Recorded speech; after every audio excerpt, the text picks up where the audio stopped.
We have given you a full week, but it's time to talk about Avengers Endgame. What is going on out there, guys? It's your boy Tommy on the spot. Welcome to another edition of Disney 101, and May the 4th be with you.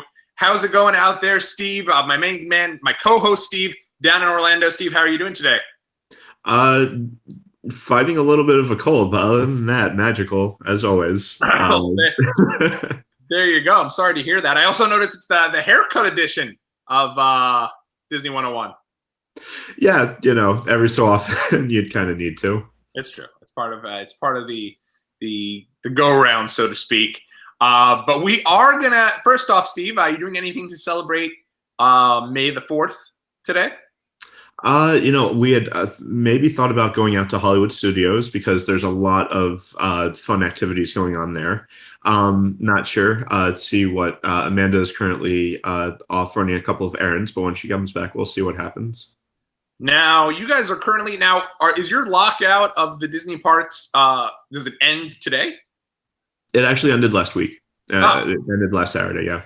So we're all good to go. So you're all set. That's awesome. Yeah. I thought it was like the week after Easter as well. It's like the week. It's like I think it ends on Easter or something like that, or like that week after Easter. But then Saturday starts a new week. So Gotcha. I think it was all the way up until last Friday, and then we're good. Good to go. Awesome. Well, I'm glad you guys are able to get back. Yeah, I did hear there's a lot of really fun stuff going on in Hollywood Studios as well. And then obviously this is also Mother's Day weekend, so happy Mother's Day to all the mothers out there. Hope you guys get spoiled and top of spoiled, and you guys deserve the absolute most, as I'm sure you're normally giving the most. And so definitely should be Mother's Day every day, but certainly tomorrow and this weekend. Anything you have to say about Mother's Day, Steve? Other than the fact that I thought it was next week. No. Is it next week? It's I next hope week. so. Terrible I am. I thought it was. We're going to a brunch tomorrow with my mother, and so and that's going to count, right? Well, it's not going to count. No, we have Mother's Day plans already, but I guess because there's been so much preparation going into this Mother's Day, this brunch with my mother, I've been totally confused. Thank God you were there to help me out. I've done a good job in naturally sticking my foot in my mouth every single episode of Disney 101, so at least we got it out of the way nice and early this time. I do know tomorrow is Cinco de Mayo, though, so if you're celebrating that, I hope you guys have a great time. Are you heading down to the Mexican Pavilion tomorrow, Steve? You know, now that you had mentioned it, I had thought about that idea. I'm going to see how I have to feel. You know, if I'm going to be hopped up on cough medicine and stuff, probably not the best for me to try and celebrate Cinco de Mayo. But if I'm feeling any better, then we'll probably check it out. Yeah. Now let me ask you: Is there anything specific that they do down in Epcot for Cinco de Mayo? I don't necessarily know about specific, but there probably will be, you know, maybe extra performances of the mariachi band and you know, a couple of other things. Off the top of my head, not really a whole lot sure. You know, a lot of times they don't necessarily advertise that kind of thing, but Right. you know, there probably will be some sort of, you know, extra celebrations and stuff, similar to how they do a few extra celebrations for St. Patrick's Day for like Raglan Road and at the Rose and Crown. Probably a little bit something like that. Very, very cool. And I do apologize there. We had a little thing pop up. But yes, absolutely. Just wanted to check our feed. Our feed over on Twitter, if you're joining us over there, is working, as you just heard the playback on that. So, but yeah, that's awesome. And I love that there's something there for everything. Like, it's May the 4th be with you today, and you can go to Disney's Hollywood Studios and celebrate that. You can go tomorrow over probably to Mexican Pavilion and celebrate that. And I'm sure it would not be a difficult thing to have your own Cinco de Mayo celebration right there. One of my favorite things to do down in Epcot is to switch around and mix up all the different margarita flavors and do it that way, and they do a really good job with that. Yeah, absolutely. All right, so let's dive in here. I want to let you guys know that if you guys have stumbled across this and you saw, you know, Marvel's Avengers Endgame review and reaction, so to speak, we're going to get into some spoilers here. We gave it a full week. We wanted to let everyone get out there and see the movie. But Steve, are you cool with going out and doing some spoilers? Absolutely. All right, well, let's get into it here. So I guess let's start out. When did you see the movie, and did you see it Any sort of special deal, or I know a lot of people go out and do IMAX. How did you see the movie? So we saw it last Friday, Okay. and we saw it in the 4DX theater.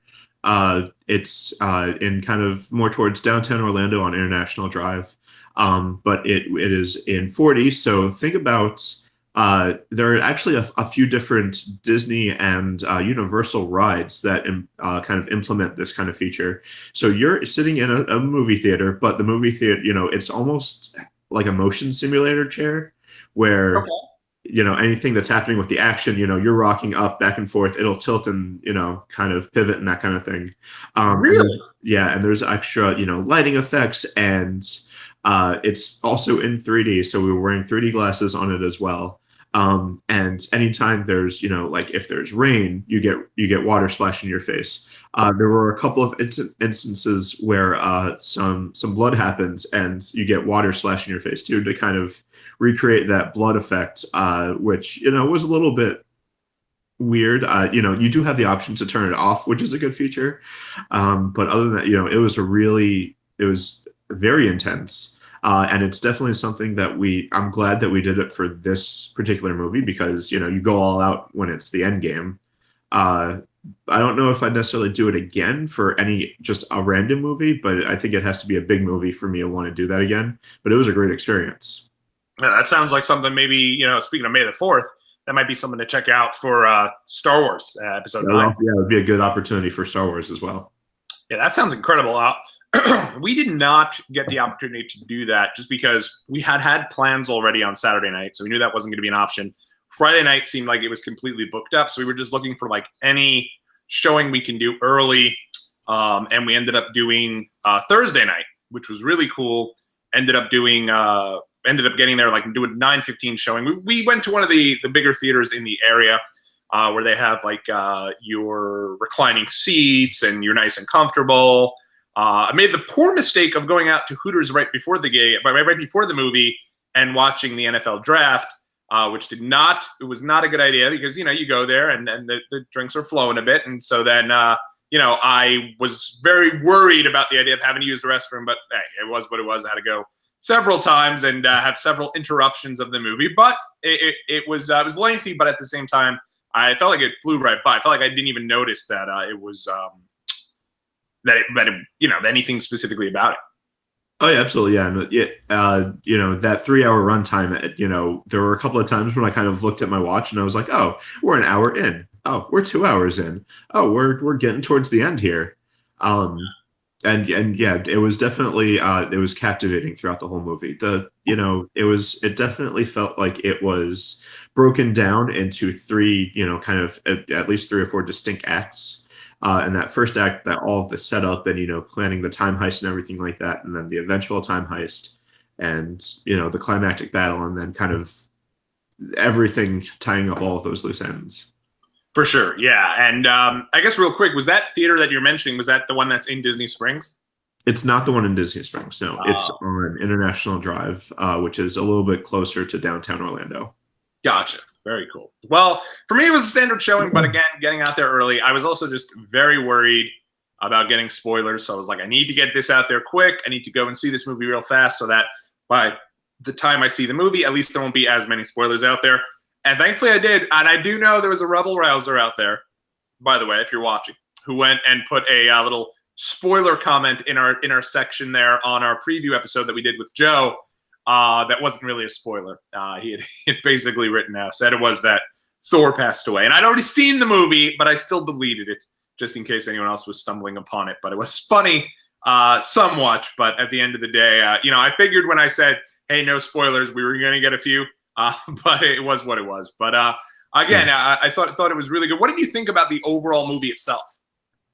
I thought it was good. And also, just because you mentioned it, I'm glad that I saw it over the weekend as well, especially working at a school, because you have all of the kids that wanted to see, that saw it over the weekend, that come in, wanted to talk about it, really excited, don't really necessarily understand the concept of a spoiler, and don't understand the concept of what's about to come out of your mouth is going to impact a lot of different people in this crowded room. And had a lot of the kids kind of saying silly spoilers and saying, "Oh yeah, Batman died," and all these other crazy things. And I kind of thought about it, and Batman dying was a popular one, and I was like, well, you're kind of not wrong necessarily. Right. Drawing a lot of parallels between Batman and Iron Man, but aside from that, I thought it was very satisfying overall. I liked that it didn't, I feel like previous movies that are part of a long series like this try and do some sort of, catching up and saying, okay, here's a recap of what's happened so far. And Endgame didn't do any of that. It just jumped right into it. As you go in with the assumption that you already know everything that has already happened in the past 22 movies, and you're all set and ready to go. Exactly. I mean, especially starting right there with Hawkeye in the beginning of the movie. I know Erica, my wife, we went to see the movie, and she was like, "Oh yeah, I kind of remember him, but like, isn't that?" She's seen the movies, she's seen some of the Marvel movies throughout time, but like when he was first shown, everyone else, so you could clearly tell who was there and who had seen all the movies and would have been following along with the entire saga, or at least seen most of them, because there's probably one or two I'm thinking about that I missed. I know that I completely missed, unfortunately, the Ant-Man specific movies. Didn't see those. Which is kind of a key here, especially the second one. Right. It's the key driving force in this movie. So, but yeah. Yeah. Well, I'm terrible when it comes to spoilers. It's kind of something where, and I've mentioned it many times on my wrestling deal that I do. SmackDown for many years was recorded, and so the spoilers would come out right away, and I never watched the show. If something is spoiled for me, I have a very difficult time going in and seeing the show and seeing the movie, because it's kind of done. Like, in my opinion, I know what's going to happen, so it makes it difficult.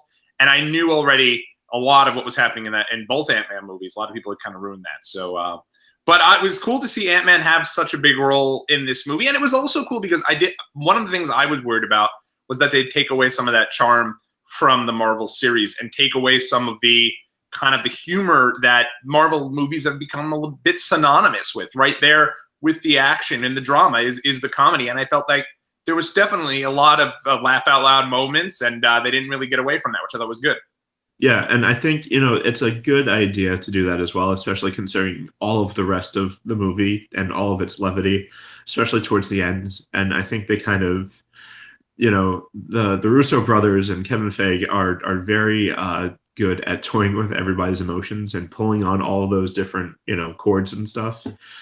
So I think that you need to balance that, and you need the humor, and you need the levity, and you need, all of these different things in order for the movie to be successful and to keep people, if you're just hitting people over the head with depression after depressing moment after depressing moment and sad moment, and hey, remember these people? Now they're dead. And hey, remember these people? Well, and so I think it's definitely a good idea to balance that. And, like you said, especially the most recent movies, they've found that formula of keep everything lighthearted.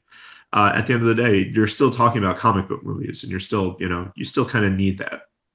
Right. Well, what did you feel? Obviously, one of the big things was like, hey, who is going to live and who is going to die?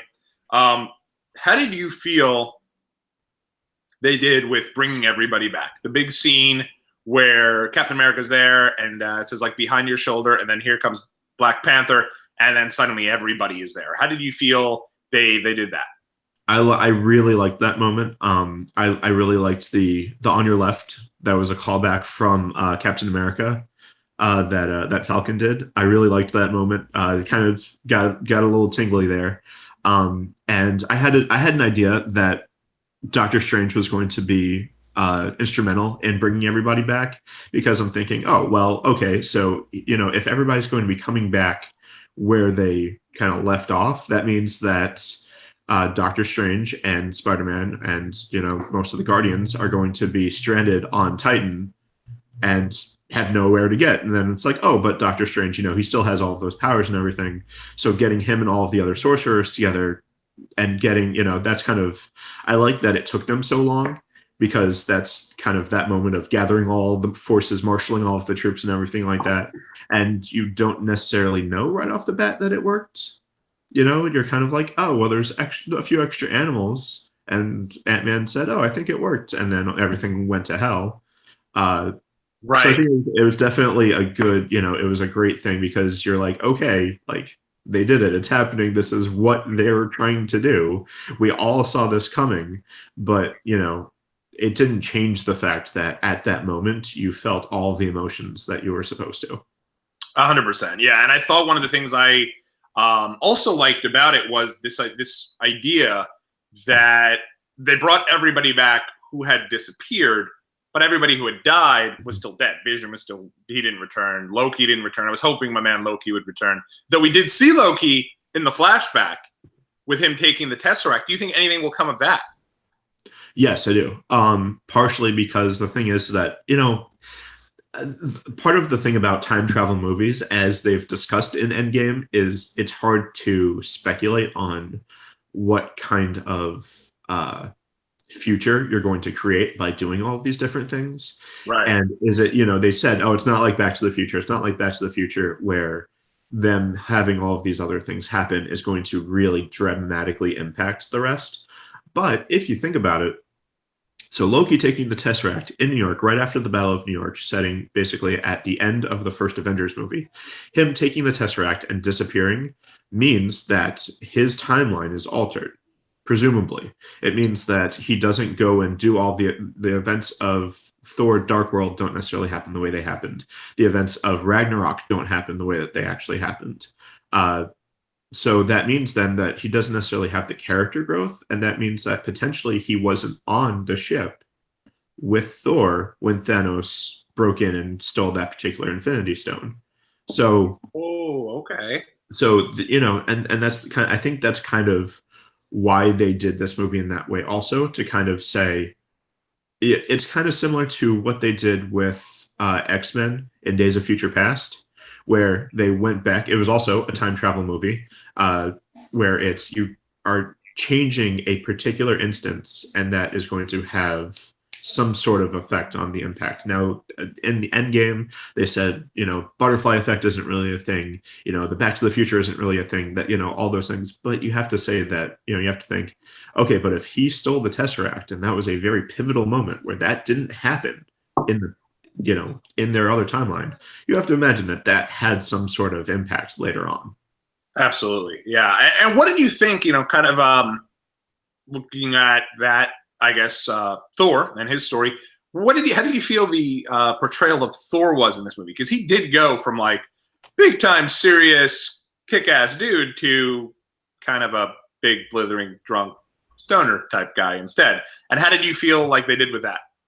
I think that it definitely showed the human qualities of him, which is good because that's kind of how he's been portrayed. It's just been it's at first he was this very vainglorious arrogant type in the first Thor before he had his powers taken away, and then he learned a little bit more about humility and a little bit more humanizing in a way, and that kind of was the way that his character growth was going to that inevitable, okay, now he's going to feel even more human emotions like guilt, like regret and those kinds of things, and knowing that those are the first times he's probably felt those kinds of things is going to have that kind of impact on him along with all these other human emotions. So I think they did a good job of portraying that. And his kind of redemption arc and that conversation that he had with his mother, I think really set up him being, coming along in the future. Absolutely. And it's funny you say that because I feel like there was two. It was that moment with him and his mother was a big moment. But then also the flashback moment and this is something I spoke about with Marvel enthusiast Joe Loftus, who's joined us last week and will be back, by the way, at some point. We're working on trying to get him on the show. He's currently down in Orlando.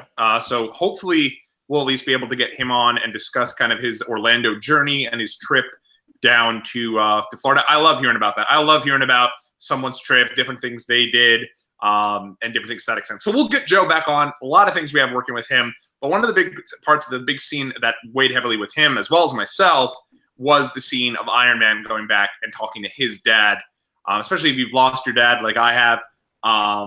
Big time heavy scene there, I thought. Oh yeah, absolutely.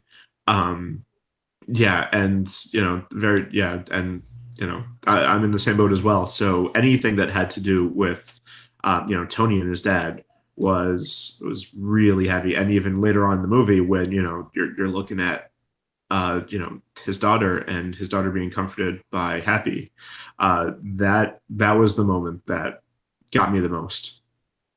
Yeah, that was really really hard stuff, especially because so what I thought they did an incredible job of was they got you so attached to the idea that Tony Stark had a family Hmm. in just one movie. Like this is the only movie we've had with Tony Stark having having a family, and I thought they did a really good job in getting you so attached to the point where it's like, oh man, like he finally had the family, he finally got out of this, he finally settles down, and is even hesitant to jump back in because of that. But he does it, and then it doesn't work out in the end. I mean, it does work out, but at his expense at the end. Right. Well, and the whole thing is, more that the reason that Whitey doesn't jump in the first place is because he's going to lose what he has already, and he's worried that going back in time and erasing, whatever it is that they've done is going to create a new timeline in which he doesn't have his daughter and he's not married to Pepper and all of that stuff. So I think that was more of his concern, more of I don't want to die. He wouldn't be where he is if he had that kind of idea. And I think it was more that he didn't want to lose them more than he didn't want to, have his family lose him. Right. You're right. I think you're 100% on that. And I guess the other so probably the biggest thing coming out of this, obviously, is Iron Man dying, right? And that's the end of Iron Man, who's really the character that started all of this in a way, Yeah. with the MCU, at least this series of movies. But the second biggest thing to come out of this, and we knew it probably would happen at some point because of the situation where Chris Evans coming out and saying, hey, this was the last movie. Bless you. But it was a situation where it was either, I thought one of three things would happen. I really thought one of two things would happen. I thought he's dead, or it's a the conspiracy theory there. It's a work, and he's actually coming back for another movie, and that's just thrown out there as like a red herring, so to speak, or just to fool people. But what ended up happening was instead he goes back in time, decides to stay there and live his life as a normal from that point forward, stay in that realm, and he returns as an old man. What did you think? And I guess that's pretty much the end of Captain America. What did you think of that? I thought that was really good, and him taking the long way, as it were. Back to not going back and doing the time travel thing.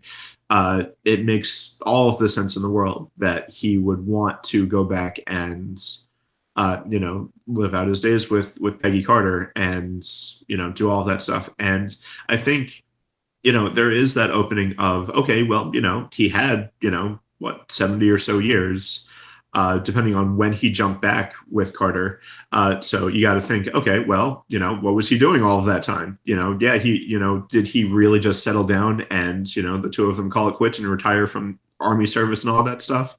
Or do you think he spent all of that time, kind of fighting crime and, doing all of that stuff? So I'm sure, it leaves it open to tell those kinds of stories. They don't have to. They can just leave it as that. They can say, this is what happened to him. This is what he did. You don't have to know anything else. Just like, Cap said, no, I don't think I'm going to tell you about what happened. So I think that's very fitting for him. And it was something that kind of happened in the comics. There was a point where the super soldier serum ran out and he did start to age. So, it's a similar thing. You can almost call it an old man Cap, kind of like what happened to Wolverine. His regenerative powers start to fade, and that's how we got Logan, old man Logan. So it's a very similar thing that happened to Cap, where his super soldier serum starts to run out and he starts to age, and, all that stuff happens. So the moment of passing the torch that I felt coming was, him passing the shield over to Falcon. Yeah, and that, I mean, we'll get to those, where everything goes from there in a sec. But jumping just back to the Captain America, people, there's a little criticism that's come out about this Captain America story. I don't exactly understand most of it myself, but saying that it wouldn't make any sense for Captain America to do that and to go back and to live that based on the Captain America story. Do you agree with that, or do you feel like it does make sense for him to go and do that?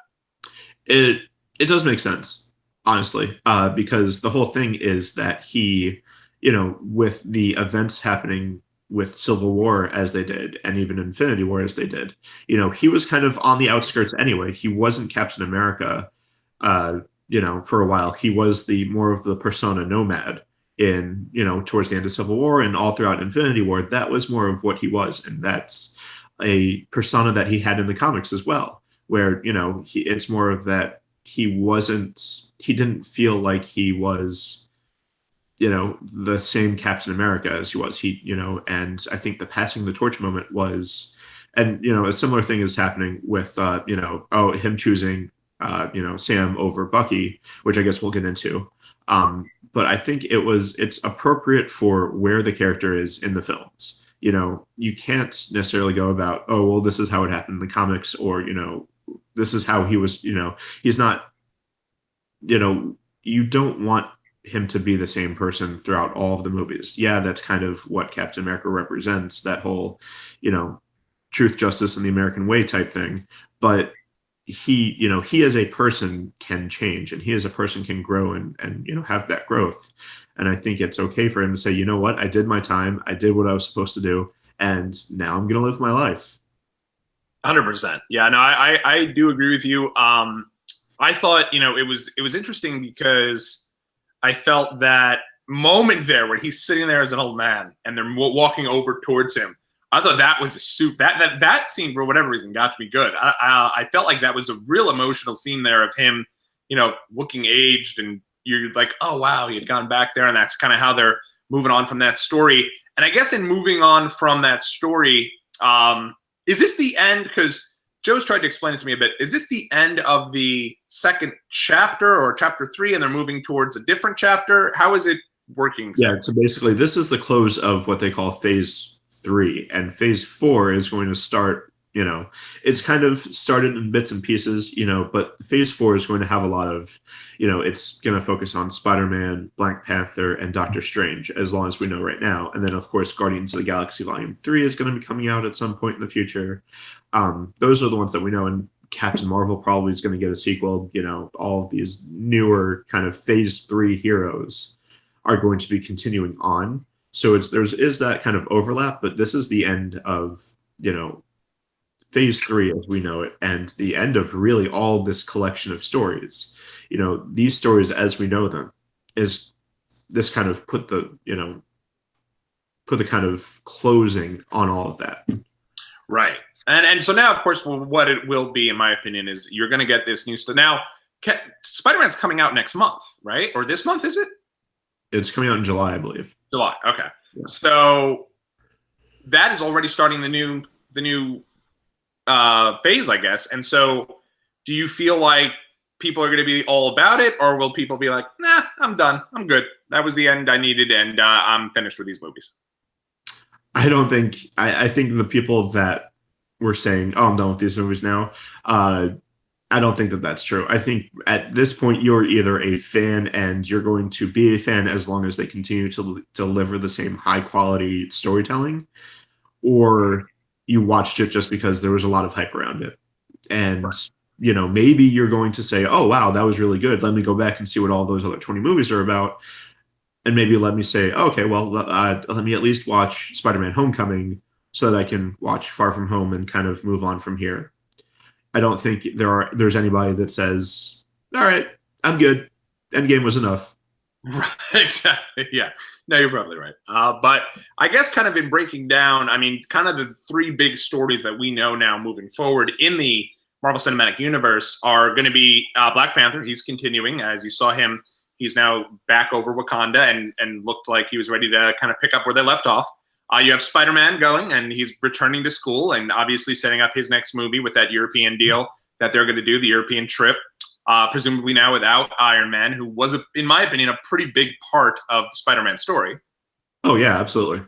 And that scene where they give the big hug, too, between the two of them, I thought was quite nice as well.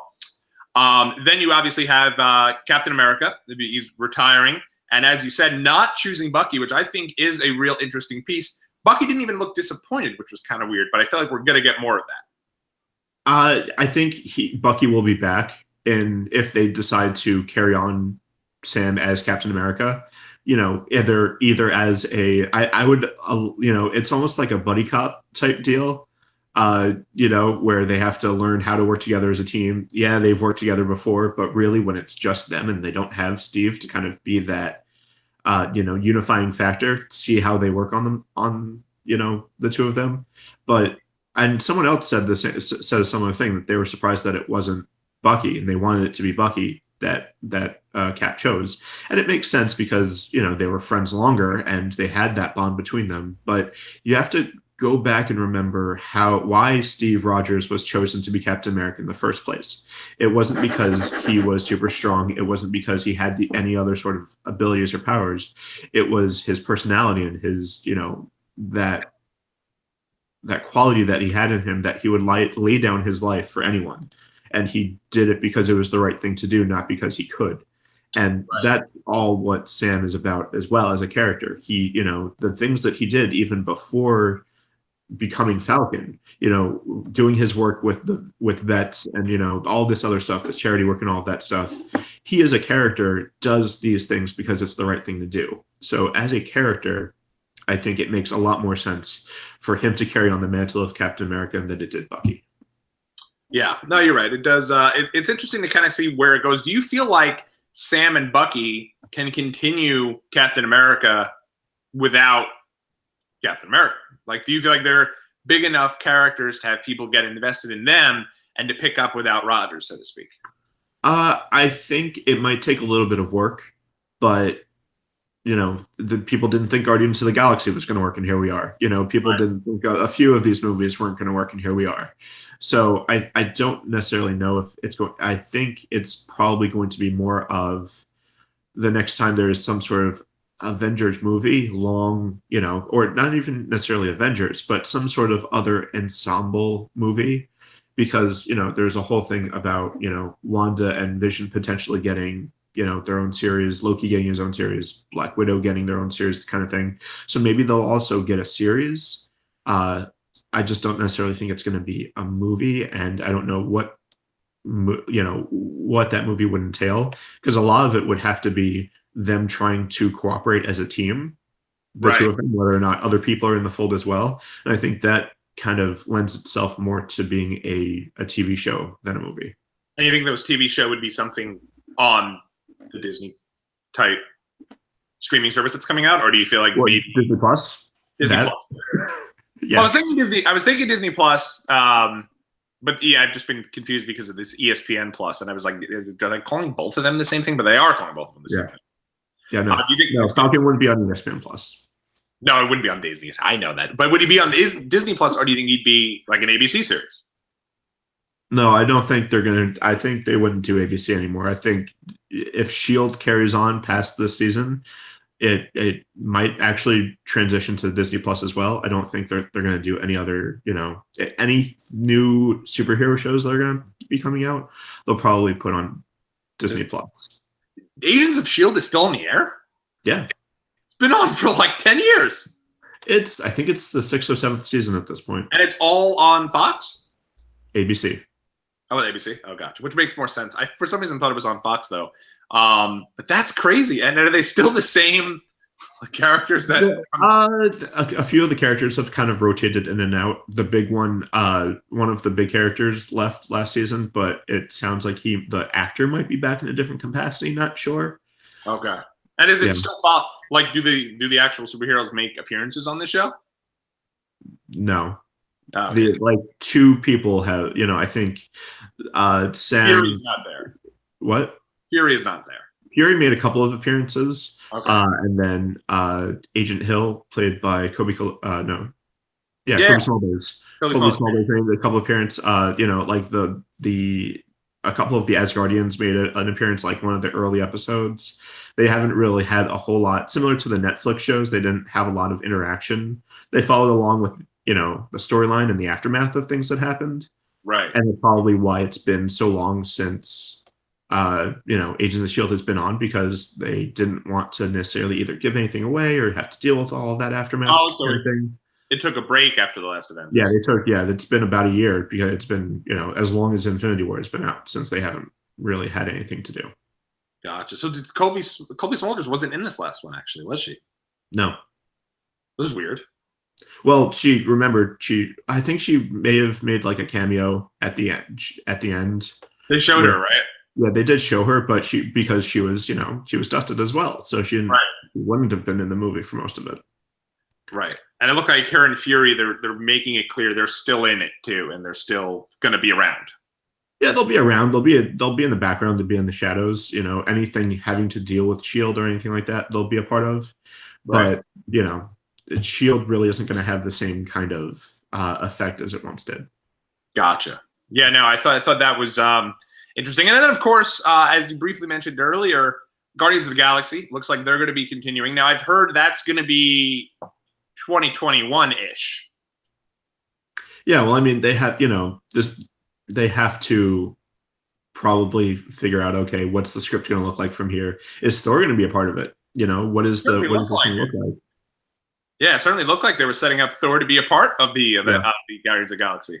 Yeah, and are they going to deal with the fact that Gamora isn't a part of them? And are they going to try and get her back? Is that what Volume 3 is going to revolve around? Right. So what is the story there? Because obviously they showed that she wasn't really a part of it anymore, right? Well, so the whole thing is, so the Gamora, the Infinity War Gamora is dead because Thor killed her to get the Soul Stone. Right. But because of the time travel and because of Thanos and Gamora and why am I blanking on her name? Gamora's sister. Yeah. Yes. Nebula. Nebula, because they traveled into the future. Gamora is still around. She didn't die in Endgame, so she is still around somewhere out there. And and again, it's one of those things where because she didn't have that character growth, because she wasn't a part of Guardians of the Galaxy and have all of that character growth yet, she's still in that headset of I'm just a mercenary on the killing machine. I don't have, I don't know what it means to be a part of a real family. I don't know what it means to, actually do something good for a change. She's dealing with this aftermath of my father controlled my life for all of these years and now he's dead. And now what? Right. There you go. But she also did seem to still have a heart. Didn't seem like she was a complete. Right. Yeah. No. She's definitely she was definitely conflicted, and that's why she didn't go and actually kill everybody. But that being said, she still doesn't have the same character growth. Right. And there was that scene where she comes out and sees the Guardians. Nebula's bringing her to the Guardians and is like, these are the guys you're with. And she's like, really? These guys? What? And walks away and is like not interested, right? Yeah. So, I mean, personally speaking, what I'd like to see them do is do another movie with Thor, have him there with them down the road, and then maybe have it be a transition where Thor then can go back into Asgard and deal with that whole deal. Yeah, I mean, I love Thor and I love Chris Hemsworth, so I would love to see more of it one way or the other. I love the banter that he has with Star-Lord, and but that I like it, but I feel like that can only go so far. They're gonna have to at some point bury the hatchet. Right, I agree. Yeah, I think they'll. I think Thor is there with the Guardians for a brief period of time, maybe one movie with him as a part of it, and then moving back into his thing. And then because of the fact that they've made it clear, hey, Loki took the Tesseract, so we can go now and see. I think what it'll be is you'll have Thor kind of with the Guardians for one movie, and then at some point, Thor realizing, oh my God, what's happened to Asgard? He needs to go back and check it out because now everything has changed based on Loki getting the Tesseract. Yeah, either that or, it could also have to do with, Guardians 3 could involve Loki in some capacity as well. Them trying to maybe find Loki at the same time, try and deal with Gamora not being who she once was, and all of that stuff. And maybe with Guardians 3 not having a resolution with Loki, and then Thor kind of saying, okay, well, we've resolved whatever your beef is with Gamora. Now I have to go off and do my own thing. Gotcha. Yeah, I agree. Yeah, no, I thought it was good. And so now we know specifically that Spider-Man is next. Do we know what's after that? I think either Black Panther or Doctor Strange. Doctor Strange is getting his own movie, right? Yeah, because there's also there was Inhumans, but as a TV show, but that didn't really kind of go anywhere. But there's a lot of other there's Secret War, Secret Invasion. There's a lot of other different things that they can go for as far as this. So and I think it feels good not really having to worry about all these things that are coming next, and that's kind of why there wasn't any stingers or post credit scenes or anything like that. It was, we don't need to set up what's next. This was it. This is what's going, this is the end of phase 3. There are going to be more movies coming out. They're not going to be as grand of a scope as all these other movies were. And I think, and they have kind of alluded to the fact that, there's not going to be this as much interconnection anymore. Maybe Right. there will be, maybe there won't, but at least at the beginning, just like in the beginning, of Iron Man, there was just, Fury walking in saying he wants to talk about the Avengers initiative.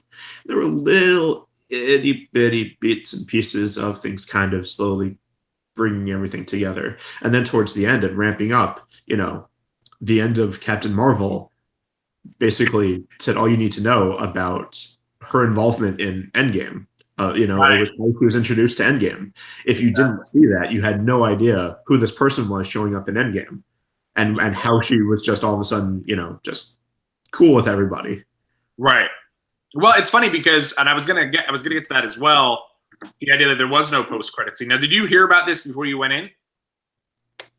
I'd always like to check what, not necessarily that if there is going to be if there is going to be one, not what it is, just so I know if I want to stay around or not. But with most Marvel movies, like, it was just a foregone conclusion that of course there's going to be a stinger, of course there's going to be Right. something. There's other movies where it's like, no, there's not something. No. Well, my wife at that point, 3 hours, 15 minutes in, with the 20 minutes of previews that were before that, she was ready to go. So if there was anything, I was gonna have to figure out what it was anyway. But I did do the quick, after credits. Is there an after credit scene?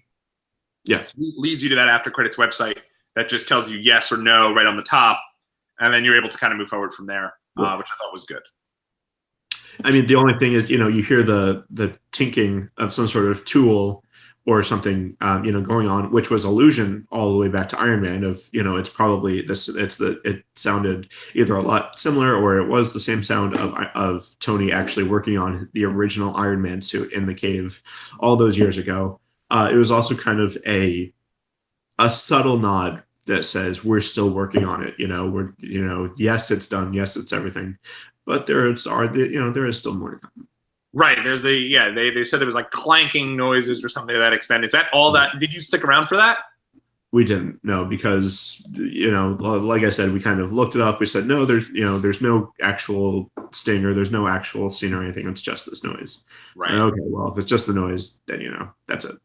Ready to go. Yeah, no, I hear you on that. But yeah, I think you're right. I think that's their way of saying, hey, we're not done yet. This is what we're planning on doing. And we'll letting you know it's not completely finished. But I personally love the after credit scene. I love that anticipation as you're watching the credits. Like, oh my God, here it comes, here it comes. And you get there and you're all excited, and then something happens and you leave. You're like, oh man, I can't believe this is happening. And then you move on and do your own thing. So I would have liked a little something, but I understand this is a movie of closure. And so they felt, let's just end it here and move forward. Yeah. Question for you then. What has been your favorite post-credit scene? Well, there was a bunch that were dedicated to the Collector. Yeah. And they didn't seem to go anywhere with that, really. Well, the whole thing is, part of it was, the setting up of the Infinity Stones. Part of it was setting up this idea that, okay, he has a couple, he has all these other things.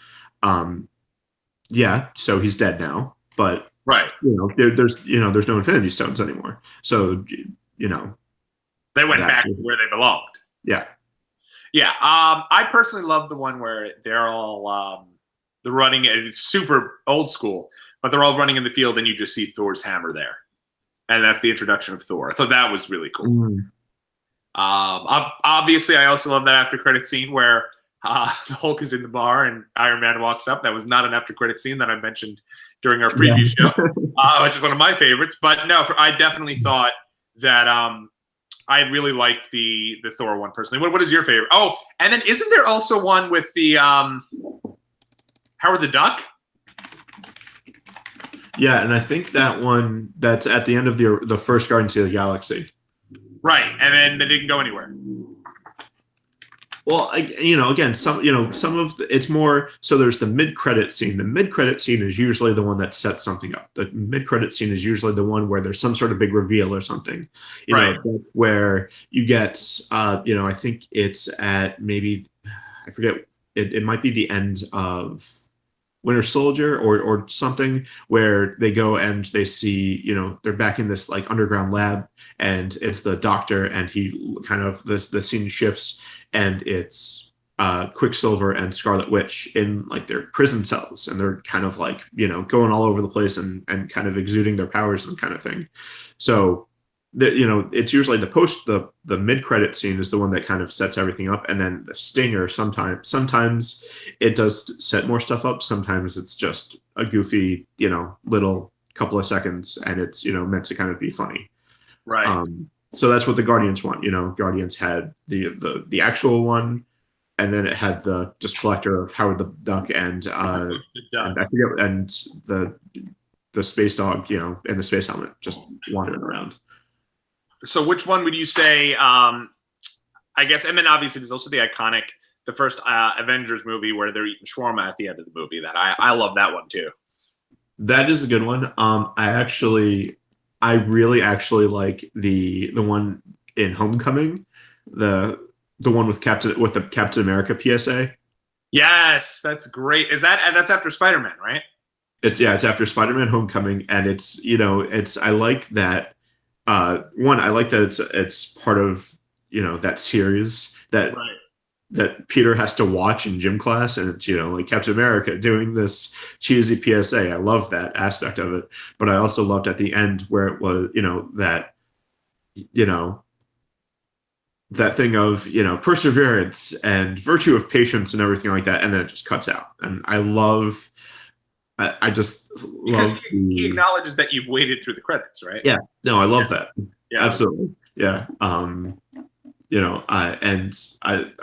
I thought it would have been, like I said, I would have, it made sense that there wasn't a Endgame stinger or mid-credit scene. I know a lot of people, and myself included, wanted something X-Men or something Fantastic Four or something where it's get excited. Chris Evans was in Fantastic Four. The original one, yeah. Right. So there was the original 2 movies, and then there was a reboot that failed miserably. And it just sucks because Fantastic Four is one of those franchises. It's one of the biggest Marvel comic book franchises that just hasn't gone anywhere movie wise. So hopefully with the new merger, and that's another thing, with Fantastic Four and X-Men coming into the fold now, there's so many more opportunities for them to start off and kick off these other, because there's Fantastic Four and X-Men, and there are parts where the 2 of them collide. That could be a very Civil War type, movie. If they do, yeah. Especially because the previews for the new X-Men actually look really good. Yeah. Yeah, I really was expecting that you'd see Professor X at the end, at the end of the movie, whether it be old school Professor X or newer Professor X. I thought for sure that was going to be our stinger. Was going to be someone was walking and he passes Professor X or something to that extent, just to kind of let them know, hey, we're introducing the X-Men, and that would have been great. Either that, or like I said in our other video, I would have loved Deadpool to show up. Yes, that was great. At the end of that battle in front of the Avengers facility and everything, where everything is just absolutely blown to hell. Everybody's gone. It's before the cleanup and everything like that. And him just running in, like, sorry, I took so long, guys, that stupid Fox merger. And then look around and go and just cut. That would have been great. Yeah, that would have, to introduce him would have also been cool. But I guess it's also cool that they are there. And I'm sure at some point they're going to bring everything together. But I think part of it is because I personally, Marvel vs. Capcom, I would always do either the X-Men or the Fantastic Four when I played that game as a kid. Oh, yeah. I'd always be either like Wolverine or Cyclops or and the Fantastic Four. Like those would be my go-to characters. So My go-to was usually Hulk and either Wolverine and or Spider-Man because like the big beefy guy and the small guy. right. Hey, who's the big guy in Fantastic Four? I'm not the most familiar. So The Thing. the Thing. He was always Yeah, a character you Thing. could play too, Yeah. and he'd always be way bigger than everyone else. So I always thought that was cool. Yeah. But yeah, so I guess any before we transition here onto something else, anything else you wanted to say about the Avengers Endgame? Just that I loved it. It was a very fitting ending. It was very satisfying as an ending. And I can't wait to see what's next. Yeah, and I personally, I know some people. I can't believe more people didn't die, and a lot of people said that. I thought that was true too. Like I thought some people would return, not all of them. But I do feel in only killing off, so to speak, Iron Man, it made that give him that tribute that he really deserves from being that kind of founding member and the start of this whole MCU. Well, and Scarlet Witch and not Scarlet Witch, Scarlett Johansson. Scarlett Johansson, yes, you're right. Good call on that. She died as well. I really thought they'd bring her back at some point as well. That she wasn't dead, but she is dead. So yeah, but she has a series that's been announced, so it's probably going to be a prequel. It's probably going to be pre-Shield, her days as a Russian operative type thing. And is she going to be in the movie, in the show? Well, it's centered around her. But is Scarlett Johansson playing? Oh, I would imagine so. Probably. Right. Yeah. All right. Well, before we do get out of here today, and kind of moving over. And kind of, and we will probably revisit Avengers Endgame in a variety of different ways. I know Joe wanted to give his 2 cents. We just couldn't lock it down in terms of scheduling with him being in Florida right now. So maybe when he returns and talks about his trip, we'll be able to kind of get his 2 cents on the movie as well. But in kind of transitioning now, there was some really cool stuff you sent me about the Run Disney events that are coming up. In particular, the Food and Wine race that's coming up as well, and the race. Yeah. So the 2019 Wine and Dine Half Marathon Weekend, which is it's actually celebrating its 10th anniversary this year. It's going to all of the events and everything are going to be from October 31st to November 3rd of this year, mostly taking place in Epcot and centering around the Food and Wine Festival. So with that in mind, the theme for this year, the overall theme is celebrating countries from all around the world. And so the theme of each race itself has its own theme, and then there's a theme for the collective challenge as well. So the theme for the 5K is Jungle Book, and in the kind of the promotional poster that they have, it's Mowgli, King Louie, and Blue kind of running around. The Wine and Dine 10K has Olaf and Sven. Oh wow! On the cover, the half marathon itself has Mickey being very old school colonial patriotic. And then with the 2-course challenge, of course, your main men, the 3 Caballeros. Love them. The absolute best, most underrated ride in all of Disney World. Yes.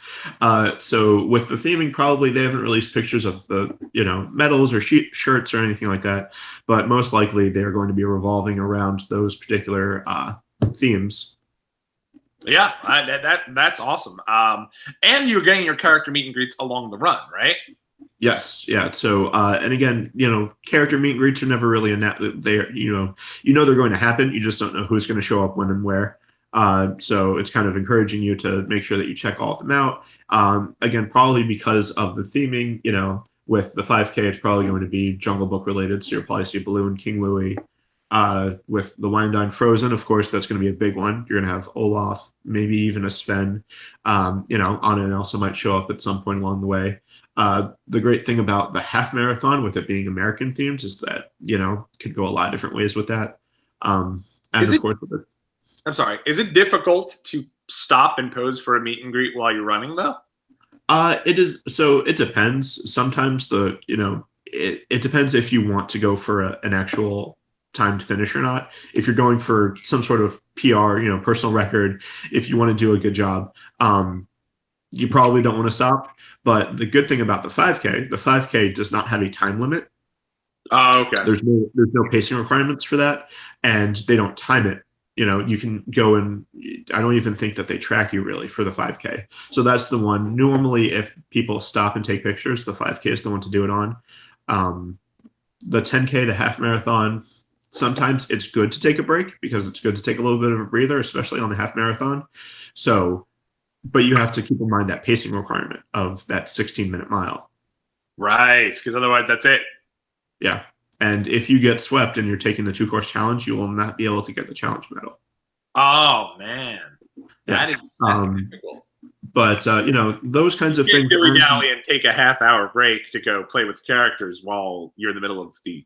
Unless you're, but those are kind of all of those things, those questions and more are going to be answered in our upcoming series. Amazing segue. A great segue. That I have coming up. We're actually going to be doing it on Sundays. So Sunday Run Day. And the series is going to be, of course, Disney Run 01. I like it. Very cool. Yeah, and actually so, our first episode is going to debut tomorrow. Yeah. So it's going to be originally, it was already planned to debut on Mother's Day because, again, I thought Mother's Day was tomorrow. But it will be tomorrow. So on Cinco de Mayo, you'll have your first edition of Steve's Disney Run 01. I loved it. I've been able to see this already, and really great piece, especially if you're a runner and it's something that you're doing to kind of train for these events. It's a really great deal. So, check those out, and we're excited to kind of premiere that series on here. And it's kind of good because we've been doing on Mondays now. We kind of been doing our live vlogs, our vlogs from the parks, or parks vlogs, or some sort of vlog, Disney related. So get you started really with the full week. With you have your Sunday Run Day with the Disney Run 01, and then the vlog the next day, which we just put up last week. Did you get a chance to check out our vlog last week, Steve? Of course, yeah. Oh, very good. I'm glad you. It'd be great if you were like, God, no. Yeah, didn't bother with it. No, I saw it was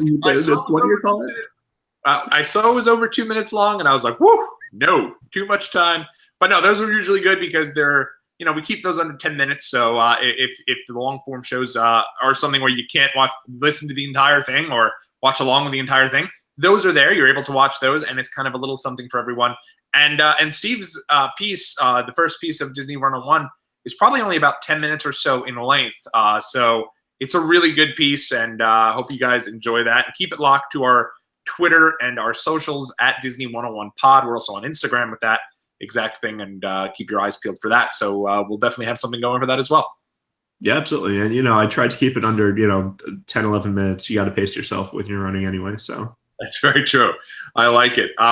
We'll be back with a couple more deals here as well. We're going to discuss, obviously, we wanted to come on last week and discuss Steve's booking of his trip with the Disney Cruise Line, but we're unable to do so just because of all of the Avengers stuff. Wanted to get on here and talk about that and get some vlogs up about that. But we'll be back to talk about that too, and a bunch more fun things. So much news that we haven't even been able to get into because Avengers Endgame, the massive appeal and the massive deal that is the Avengers Endgame, has just kind of bum rushed us through.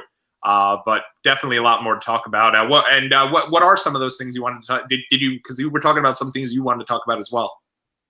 About the cruise, or just in general? About the cruise. Oh, I mean, we could.